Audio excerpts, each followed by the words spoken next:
I tasted blood in my mouth every time my own father whispered in my brother's ear, "Hit her harder today, Arthur.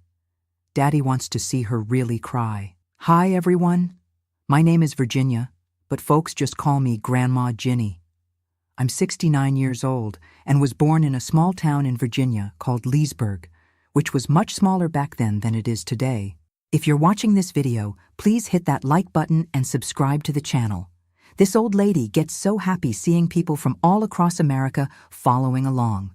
Let me know in the comments where you're watching from. Sometimes I imagine my words reaching places I've never set foot in, and that warms my heart in ways I can't explain.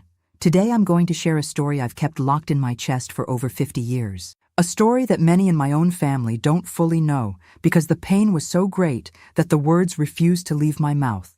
It's about how sometimes hell has an address, a name, a last name, and sometimes lives under the same roof as you. It was 1963. I was only 8 years old, and our family lived in a wooden house in downtown Leesburg. My father, Alfred, was a merchant with a general store on Main Street, a well-respected man in town who greeted everyone, attended church every Sunday, always well-dressed, always smiling. Mr. Alfred is a good man, people would say, if only they knew. My mother, Janet, was a beautiful woman with brown hair always tied in a low bun, large, sad eyes that I only understood the reason for years later. She took care of the house, cooked, sewed, did everything a proper wife was supposed to do back then. But there was something in the way she walked, always with her head down, always whispering, always apologizing for existing. And there was my brother Arthur, 3 years older than me. From an early age, he was different. Not in a good way. It was something that gave me chills even as a child, not fully understanding what I was seeing. Arthur would hurt birds he found in the yard, slowly pulling off their wings just to watch them try to fly. He'd break my toys and then laugh when I cried. But in front of others, he was the well-mannered boy, the exemplary son, his father's pride. Our house was large for the standards of the time. 5 rooms, a yard with apple and peach trees, a well in the back. There was even a small separate room in the back that my father called the storage room, but which I later discovered had a much more sinister purpose. The first times Arthur hurt me, I thought it was just typical older brother behavior. A pinch here, a push there, nothing that wasn't normal between siblings. Mom even justified it. "Virginia, don't provoke your brother. He's a boy, he's just different." But gradually things got strange. Arthur started calling me to play when Mom and Dad weren't around. Games that made me uncomfortable, that made me cry, that he said were our secret. "If you tell anyone, Virginia," he'd whisper in that voice that gave me nightmares, "nobody will believe you. And if by chance they do believe you, I'll say you asked to play like this." I was 8 years old. I didn't fully understand what was happening, just knew I didn't like it, that it hurt, that I felt dirty afterward.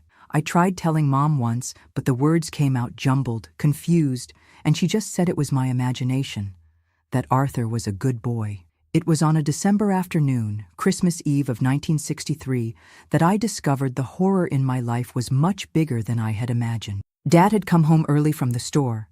Mom had gone to the neighbor's house for a cookie recipe, and I was in the backyard trying to pick apples when I heard voices coming from the storage room.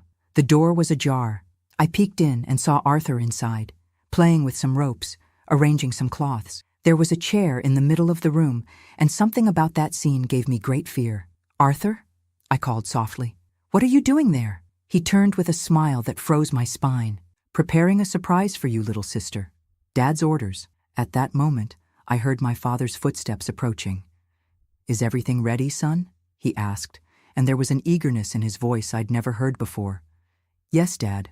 Can bring her in." That's when I understood. They were talking about me. What happened in that room that afternoon changed my life forever. I won't go into details because some pains are too great to be described, but I'll say enough for you to understand. My own father not only allowed Arthur to hurt me, he participated. He watched. He guided. "Hold her right, Arthur," Dad would say, sitting in a chair in the corner, his eyes gleaming with a sick light. "When she tries to scream, put the cloth in her mouth." I struggled, cried, begged them to stop, but it was as if my tears excited them even more. Arthur would hit me with an old belt that Dad kept there, and with each strike, I would hear my father breathe harder, as if he was enjoying what he saw. "You can hit harder," Dad instructed. "She can take it." When it was all over, I was on the floor of the storage room, all bruised, barely able to move. Dad stood up, adjusted his clothes, and spoke with complete naturalness. "Remember what we talked about, Virginia. This is family business. If you tell anyone, especially your mother, I'll have to tell Arthur to be even more creative with you." I dragged myself out, managed to get to my room, and stayed there until Mom came back. When she saw me all bruised up, with a split lip and a bruise on my face, she asked what had happened. "I fell from the apple tree," I lied, like Dad had taught me to lie. "My goodness, girl, you need to be more careful." If only she knew that the ones who needed to be careful were her and I. That was the first of many afternoons in the storage room. Always when Mom was out. Always when there was no one around to hear my screams. Dad even created a system. He would invent some reason for Mom to leave the house, and then he'd take me to the storage. "Today you're going to learn not to cry," he would say sometimes. "Girls who cry too much become weak women, and I'm not raising a weak daughter." Other times it was worse. "Arthur, show her who's in charge in this house. Show her properly." My brother obeyed with an enthusiasm that disgusted me. It was as if those moments were the best in his life. He invented different ways to hurt me, tested my resistance, saw how far he could go without leaving marks that Mom could see. "You like to study, don't you, Virginia?" Arthur said once while tying my hands. "So today I'm going to teach you some things they don't have in books." I would close my eyes and try to go somewhere else in my mind. I thought about school classes, about Ms. Dalva, who was so kind to me, about the books I read hidden under the blanket. I dreamed of being a doctor, of taking care of other children, of being different from them.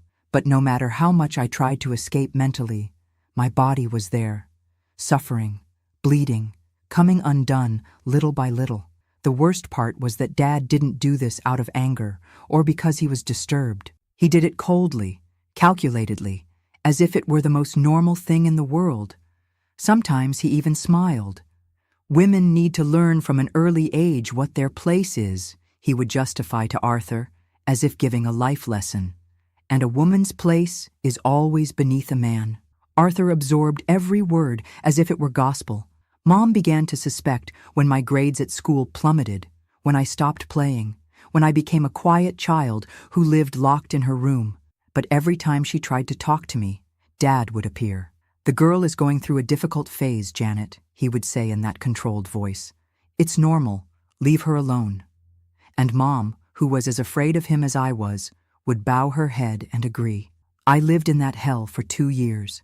2 years waking up every day in fear, going to sleep every day in pain. 2 years pretending at school that everything was fine, that I was a normal family, that my father was a respectable man. Until one day, when I was already 10 years old, something changed. Mom came home early, just as Dad was taking me to the storage room. She saw everything. My fear, the tears, the way Dad was forcibly holding my arm. For a second, our eyes met. And in that second, my mother finally understood. That night, for the first time in 2 years, I saw my mother cry.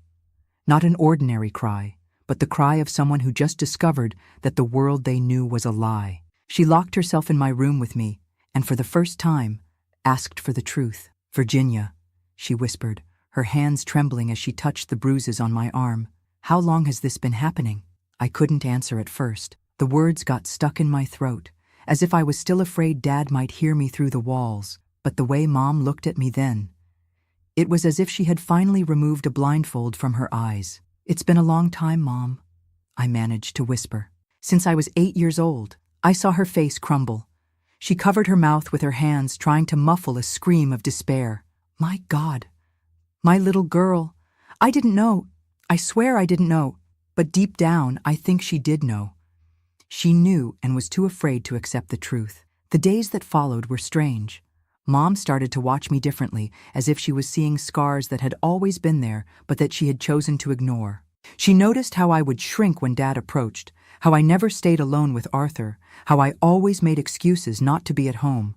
"Why did you never tell me before?" she asked one afternoon while preparing lunch. "Because every time I tried, you said it was my imagination.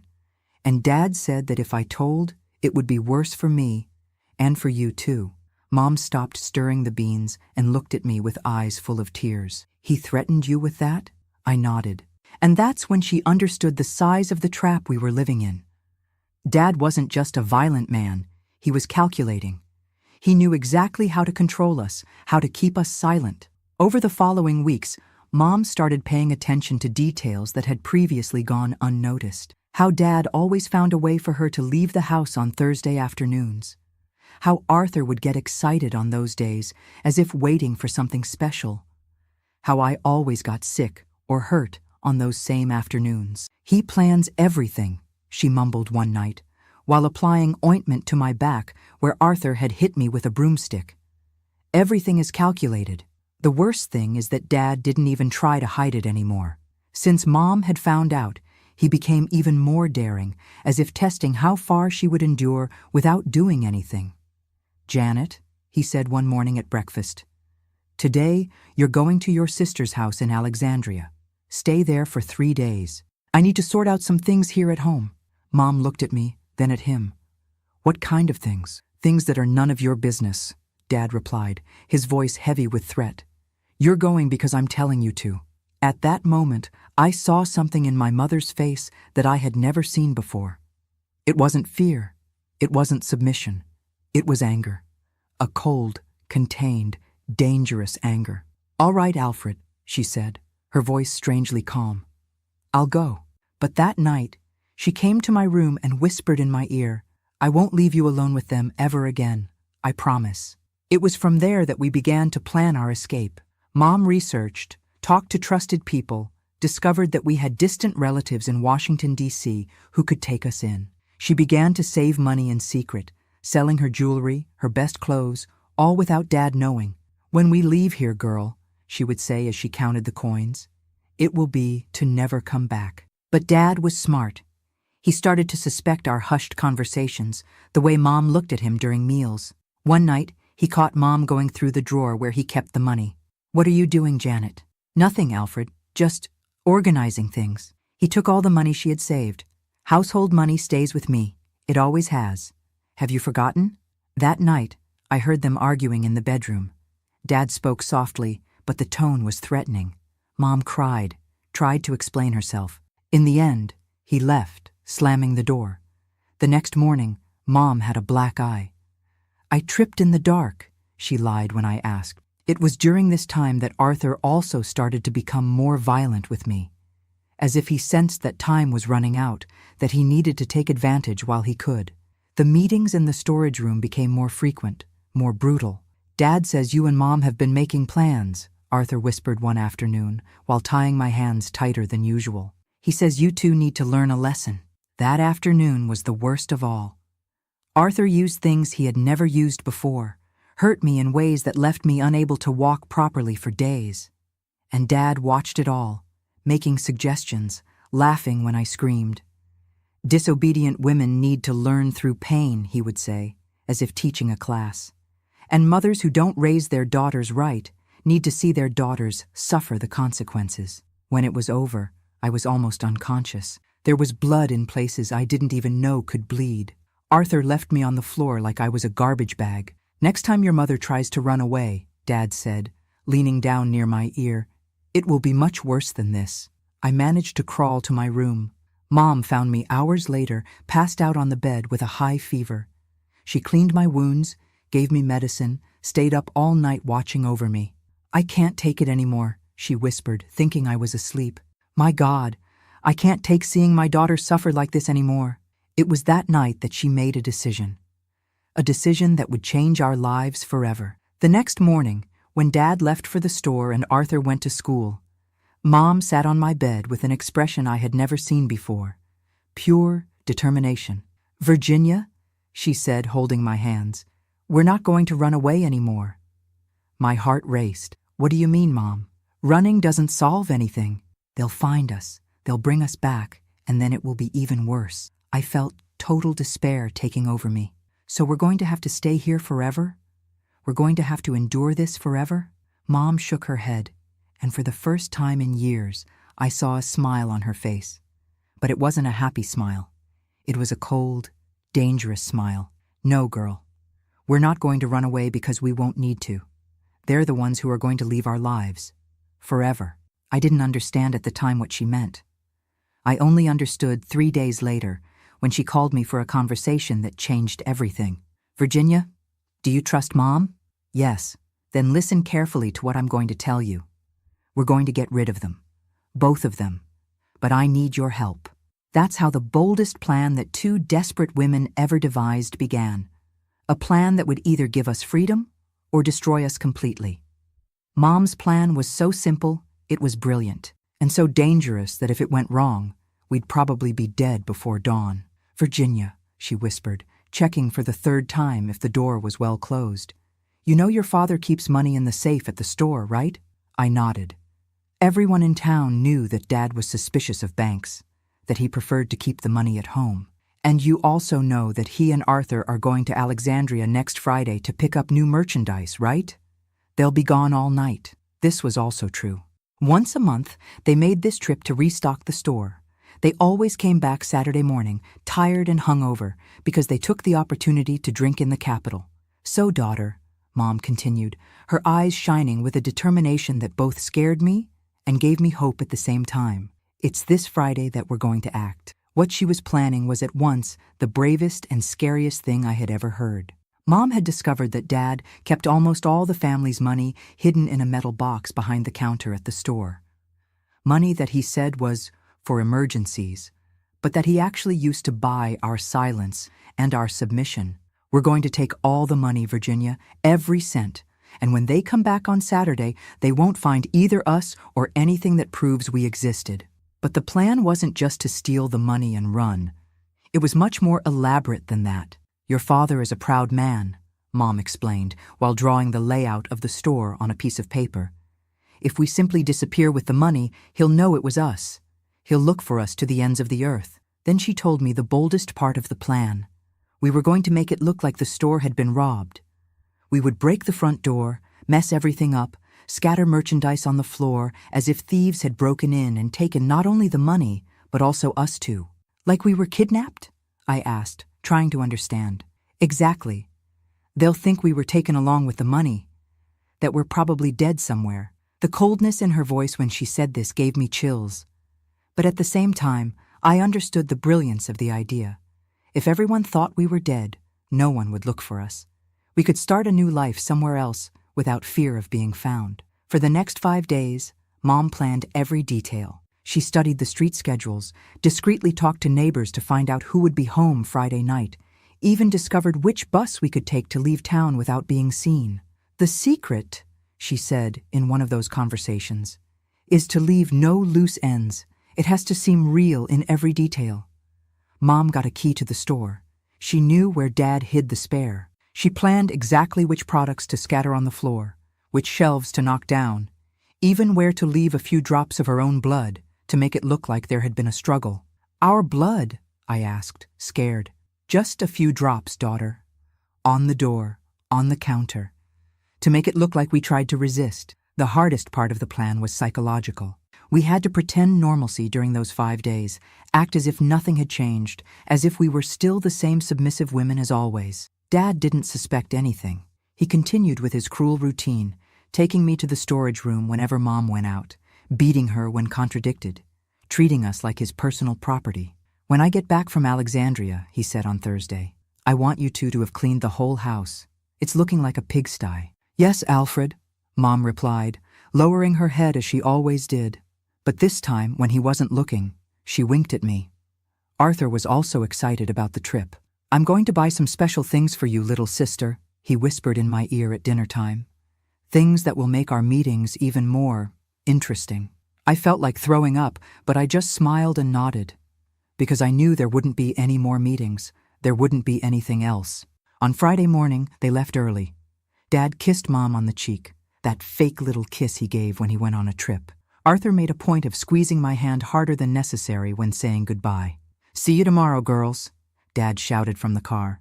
Behave yourselves. We waited until the car completely disappeared down the road. Then we waited another hour, just to be sure. Then Mom looked at me and said, "Now, daughter, it's now or never." We started in the afternoon, when the street was emptier. Mom opened the store with the spare key, and we entered as if it were the most normal thing in the world. Anyone who saw would think we were just helping with something at the store. The safe was exactly where Mom had said. A heavy metal box, locked with a simple padlock. Mom knew where Dad kept the key, in an empty coffee can in the pantry. When we opened the box, I couldn't believe what I saw. There was more money there than I imagined existed in the whole world. Bundles and bundles of bills, all tied with rubber bands, organized by value. "My God," I whispered. "Where did all this come from?" "Your father isn't just a merchant, Virginia," Mom replied, quickly counting the money. "He lends money to farmers at very high interest rates. When they can't pay, he takes their land." It was dirty money. Money taken from the desperation of other families. In a way, that made it easier to take. We kept all the money in an old bag. Then we started the hardest part, staging the robbery. Mom broke the front door with a crowbar she brought from home. The noise was terrible, but it was necessary. Then we went in and started destroying everything. We threw merchandise on the floor, knocked down shelves, broke glasses. It was as if we were destroying not just the store, but our entire previous life. Each bag of sugar scattered, each broken bottle, was a piece of our prison being undone. "Now the blood," Mom said, taking a small knife. She made a superficial cut on her own finger and dripped a few drops on the door and on the counter. I did the same, following her instructions. It barely hurt at all, but the symbolism was powerful.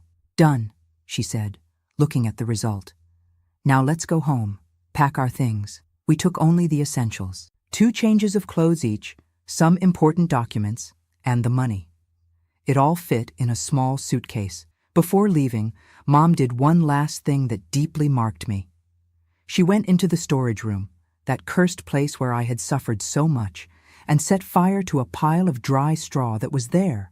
"Why?" I asked. "To burn the ghosts," she replied, watching the flames spread, "so that no one else ever suffers in this place." We left the house for the last time as the afternoon was falling. The bus to Washington, D.C. would leave at 7 in the evening. We had enough time to get to the bus station without rushing. On the street, some neighbors waved to us. "Good afternoon, Mrs. Janet. Good afternoon, Virginia." We waved back, normally, as if we were just going shopping in town. No one suspected a thing. On the bus, seated in the back, we finally allowed the reality of what we had done to reach us. We were truly free. After years of torture, humiliation, and fear, we were finally free. Mom held my hand when the bus started moving. "There's no turning back, daughter," she whispered. "From now on, we are different people." I looked out the window and saw Leesburg getting farther away, getting smaller and smaller, until it completely disappeared into the darkness of the night. Along with the town, I also left behind the girl I had been, that frightened, hurt child who learned to hide inside herself to survive. From that moment on, I would be another person, and this new person had plans. Big plans. The bus swayed on the bumpy road when Mom told me the rest of the plan, the part she had saved for the end, the riskiest of all. "Virginia," she whispered, looking around to make sure no one was listening. "We're not simply going to disappear. We're going to die." My heart stopped for a second. "What do you mean, Mom?" "Officially. On paper. We're going to die officially." She explained that she had a distant cousin in Washington, D.C., Sebastian, who worked at the civil registry office. A man who owed some favors to the family and who, for a generous amount, could make 2 death certificates appear in the system. Janet Smith and Virginia Smith, mother and daughter, dead as a result of kidnapping followed by homicide, bodies never found. The coldness with which she said this scared me. Mom had planned our death with the same precision that others plan a trip. And afterward? How are we going to live if we're dead? With new names, daughter, new documents, we're going to become completely different people. We arrived in Washington, D.C. at dawn on Saturday. The city was much larger than Leesburg, full of lights and movement even at that hour. I took the suitcase while Mom discreetly counted the money. We had enough to live well for years if we knew how to save. Cousin Sebastian met us at the bus station. A small man with a graying mustache who nervously looked in all directions as if he expected to be arrested at any moment. "Janet?" he called softly. "Is it really you?" "It's me, cousin. This is my daughter, Virginia." He took us to a cheap inn downtown, to a small room with 2 beds and a window that overlooked a dirty alley. It wasn't luxury, but it was freedom. "What did you do?" Sebastian asked, after hearing our abbreviated version of the story. "Alfred is a dangerous man. If he finds out you're alive, that's why we need to die," Mom replied, placing a wad of money on the table. "How much do you want to make that happen?" Sebastian looked at the money, then at us, then back at the money. "What you're asking? If they find out, I'll go to jail." "No one will find out," Mom assured. "And if they do, we guarantee you won't have any problem." It took 3 days for everything to be ready. 3 days waiting in a stuffy room, going out only to buy food, living in fear that someone would recognize us. Sebastian appeared every day with updates on the process. "I got a friend at the hospital who will certify the deaths," he told us on the 2nd day. "He said that the bodies arrived so disfigured that it was impossible to do recognition, only by the documentation you were carrying." "And the bodies?" I asked. "What bodies?"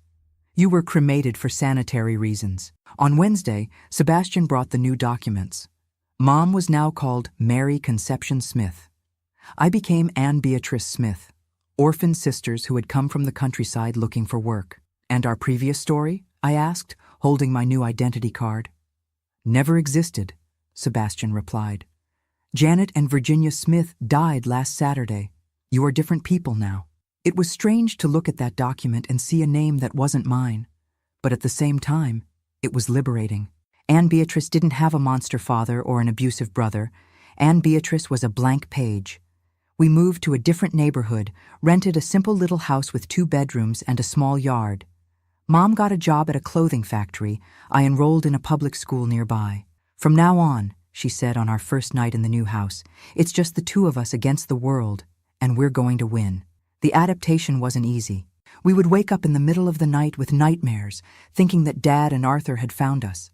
Any strange noise would leave us in panic. It took months for us to sleep a whole night in peace. At school, I had to invent a story about our family. I told them that our parents had died in a car accident, that we came to Washington, D.C. because we had no one else in the countryside. The teachers treated me with pity, which was better than suspicion. But the hardest thing was dealing with what had happened to me. At 11 years old, I carried traumas that most adults would never face. I had constant nightmares, panic attacks when any man approached me, difficulty concentrating on studies. "You need professional help," Mom said one night, after finding me crying in the bathroom for the 3rd time that week. "What kind of help?" "Head doctor, psychologist." But psychologists were expensive, and we were trying to save as much as possible. So Mom found another solution: the municipal library. "If you can't pay for someone to heal your head," she said, "you'll have to learn to heal yourself." That's how I discovered psychology books. I started by reading simple pamphlets about childhood trauma, then moved on to more complex books about mental development, therapy, medicine. I spent hours in the library reading about my own condition, trying to understand what had happened to me. "The girl reads too much," the librarian, Mrs. Rose, commented to Mom. "Only difficult books, adult stuff." "She's always been smart," Mom replied, "since she was little." What Mrs. Rose didn't know was that those books were saving me. Each page was like a free therapy session. I learned about post-traumatic stress disorder, about how the brain processes trauma, about self-help techniques. It was reading these books that I decided what I wanted to be when I grew up. Not just a doctor, as I had always dreamed, but a child psychiatrist. I wanted to fully understand how a traumatized child's mind works. I wanted to be able to help other girls like me. "Are you sure?" Mom asked when I told her my decision. "Medicine is a difficult, expensive course, and for a girl like you, who comes from where you come from—" "Especially because of that," I replied, "because I know what it's like to suffer and have no one understand you." Mom smiled, that proud smile I hadn't seen in years. "Then we're going to fight for that to happen." And we really fought. Mom worked double shifts at the factory. I studied like an obsessed person. My grades were always the best in the class. The teachers started to notice me, to encourage me. Anne Beatrice has potential for university, the biology teacher said to Mom at a meeting. She should do a preparatory course. Preparatory courses also cost a lot, so I got a job on weekends, selling candy in the central square. The money was little, but it helped. Mom never complained about the tiredness. I never complained about the lack of time to play. They were hard years, but also years of building. Each day that passed, Anne Beatrice became stronger, more determined. Virginia, that frightened girl, was being left behind, buried along with our previous life. At 17, I took the entrance exam for medicine at George Washington University. It was my dream, but also my biggest fear. What if I didn't pass? What if all our sacrifice had been in vain? Regardless of the result, Mom said the night before the results came out, I'm already proud of you, of the woman you've become. The next day, my name was on the list. Anne Beatrice Smith, approved in 15th place for the medical course. I cried so much that Mrs. Rose, from the library, came to hug me. I knew you would make it, girl.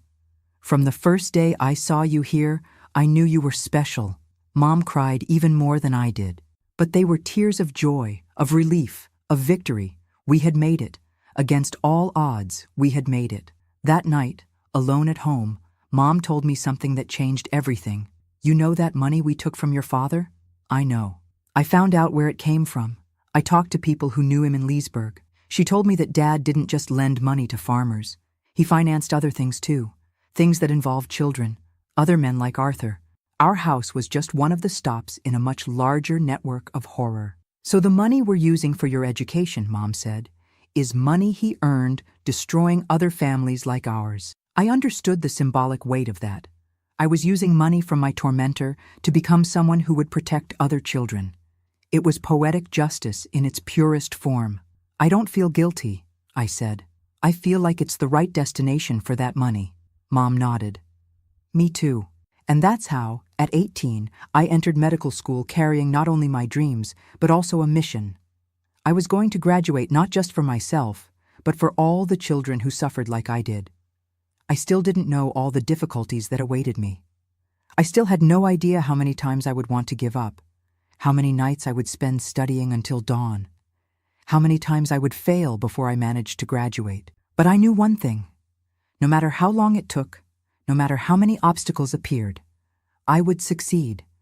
Because I wasn't fighting just for myself. I was fighting for all the Virginias in the world. The first time I failed, I cried for 3 days straight. It was 1972. I was in my second year of medicine, and the subject was anatomy. The professor, Dr. Henry, a stern man with thick glasses, called me after the exam. Ms. Anne Beatrice, he said, leafing through my exam with a look of disapproval. Your theoretical grades are excellent, but in practice, you completely freeze when you need to examine male patients. It was true. Whenever I needed to do a physical examination on men, my hands would shake, my voice would fail, my brain would simply shut down.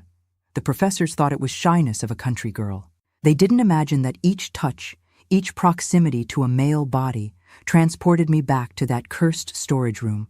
I'll have to fail you, even with your high theoretical grades. Medicine requires confidence in all situations. I left there devastated. Mom was waiting for me at the university gate, as she had done every day since I started the course. So, daughter, how was it? I couldn't answer. I just broke down crying right there, in front of everyone. Mom hugged me without asking questions, took me home, prepared a chamomile tea, and waited for me to calm down to talk. I failed, Mom. I failed because of what they did to me. It was the first time I admitted out loud how my past still controlled me. All those years thinking I had overcome it, that Anne Beatrice was strong enough to leave Virginia behind, and I discovered it wasn't quite like that. Daughter, Mom said, holding my hands. Trauma doesn't disappear overnight. It stays there, waiting for the right moment to surface. But what if I never can? What if every time a male patient needs me, I freeze like this? Then we'll find a way for you not to freeze. Mom found money from where there was none to pay for therapy for me. A psychologist named Dr. Helen, a woman in her 50s with gray hair, a calm voice, and gentle eyes. "Anne," she said in our first session, "tell me what happens when you need to touch a male patient." I tried to explain, but the words came out jumbled, confused. How could I explain that every time I saw a shirtless man, I remembered Arthur? That every time I needed to examine a male abdomen, I heard Dad's voice whispering instructions? It took us 6 months just for me to be able to talk about my past. 6 months lying to Dr. Helen, making up that my parents had died in an accident, that my trauma came from having witnessed their death. "Anne," she said in one session, "you're telling me a story, not your truth. And until we talk about your truth, we won't be able to help you." That's when I broke down and told her everything. Absolutely everything. About Virginia, about the storage room, about Dad and Arthur, about our escape, about our official death. Dr. Helen listened without judging, without showing shock or pity. "You survived the impossible," she said when I finished, "and now you want to help other children. That's not trauma, Anne. That's purpose." The sessions began to make a difference. I learned breathing techniques to control panic, mental exercises to stay in the present when memories returned. Dr. Helen taught me that my triggers weren't weakness. They were warning signs from a brain that had learned to protect itself. "Your fear of men isn't irrational," she explained. "For a girl who lived what you lived, being wary of male figures is survival." I returned to anatomy the following semester. This time, I warned the professor of my difficulty, obviously without telling details. "I have an anxiety problem when I need to examine male patients," I explained. "Can I always start accompanied by a colleague?" Professor Henry, who in the previous semester had seemed like an ogre, showed more understanding than I expected. "Of course, and if you need more time to get used to it, no problem." That's how, step by step, I overcame my fears. First time examining a male patient with a colleague beside me. Then alone, but with the door open. Then with the door closed. Each small victory was celebrated at home with Mom. "Today I managed to auscultate a 60-year-old man without my hands shaking," I would tell her at dinner. "My daughter is a warrior," Mom would reply, proud. But even overcoming the practical difficulties, the course continued to be challenging in other ways. We were only 5 women in a class of 40 students. The professors always made a point of reminding us that medicine was no place for delicate young ladies. "A woman who wants to be a doctor has to be twice as good as a man," the surgery professor said in one class, "because she'll be questioned twice as much." I took that as motivation. I studied more than any colleague, got better grades, knew how to answer questions that left the boys blank. Some colleagues respected me for that. Others hated me. "Anne only does well because the professors feel sorry for her," I heard a colleague comment in the hallway. "Women in medical school are just for show anyway." I didn't respond. I let my grade on the next test answer for me. First place, as usual. In 1975, in my 4th year, something happened that changed my perspective on my vocation. I was doing an internship in pediatrics when an 8-year-old girl arrived with strange symptoms. Unexplained injuries, withdrawn behavior, excessive fear of adults. "She's probably suffering some kind of domestic violence," the nurse commented to me. But how to prove it? I looked at that child and saw myself at 8 years old. The same frightened look, the same posture of someone who expects to be hurt at any moment. "Can I talk to her alone?" I asked the doctor in charge. "You can try. She hasn't spoken to anyone for 3 days." I sat next to the girl's bed, at the same level as her eyes. I didn't try to touch her, didn't try to force conversation. I just stayed there, quiet, showing that it was safe. "Hi," I said after a few minutes. "My name is Anne. And yours?" She looked at me with suspicion, but answered softly, "Carla." "Carla is a pretty name. Do you know why you're here, Carla?" She shook her head. "You're here because someone hurt you, right? And we want to help you." That's when she started to cry. Not the loud cry of a spoiled child, but that silent cry of someone who learned that making noise can be dangerous. "Who hurt you, Carla?" "I can't say," she whispered. "He said if I tell, it will be worse." My heart stopped. It was exactly what Arthur used to tell me. "You know what I'm going to tell you, Carla? Sometimes, when we tell the truth to the right people, we can get rid of those who hurt us." It took 2 hours, but Carla told everything. The stepfather who abused her when her mother went to work. The threats, the emotional blackmail, the constant fear. "You were very brave in telling this," I said, holding her little hand. And now we're going to make sure he never hurts you again. We contacted Child Protective Services, the police department, all the responsible agencies. The stepfather was arrested. Carla went to her maternal grandmother's house. 3 months later, she returned to the hospital for a routine checkup, unrecognizable, smiling, talkative, playful. "Dr. Ann!" she shouted when she saw me. "Look how much better I am." At that moment, I understood that I had found my true calling. I didn't just want to be a pediatrician. I wanted to be the doctor that other children would seek when they needed to tell their most painful secrets. I specialized in child abuse. I read everything I could find on the subject, attended conferences, took extra courses. My professors found my interest in such a specific area strange. "Why not pediatric surgery?" my advisor would ask, or pediatric cardiology, more prestigious areas. "Because this is what the world needs," I would answer. "Someone who understands these children." I graduated in 1976 at 25 years old. It was 7 years of a lot of sweat, many tears, 2 failures, countless sleepless nights studying. But it was worth every second. At graduation, Mom was in the front row, crying with pride. When they called my name, Ann Beatrice Smith, graduated in medicine with specialization in pediatrics, she shouted so loud that everyone laughed. "That's my daughter!" she yelled. "My doctor!" After the ceremony, alone at home, Mom gave me a present. A small plaque engraved with the words, "Dr. Ann Beatrice Smith, pediatrician, for your first office," she said. "Mom, I don't even know if I'll be able to open an office yet." "You will. And when you do, this plaque will be on the door." I got a job at a public hospital in the pediatric emergency department. The salary was low, the conditions difficult, but it was where I could make the most difference. It was where children like Carla arrived, like I once was. In the first month, I treated 17 cases of suspected abuse, some obvious, others subtle, but all with the same pattern that I learned to recognize: the frightened look, the defensive posture, the fear of adults. "How do you always know when a child is being abused?" a colleague asked me. "You have an incredible instinct for it." It wasn't instinct. It was recognition.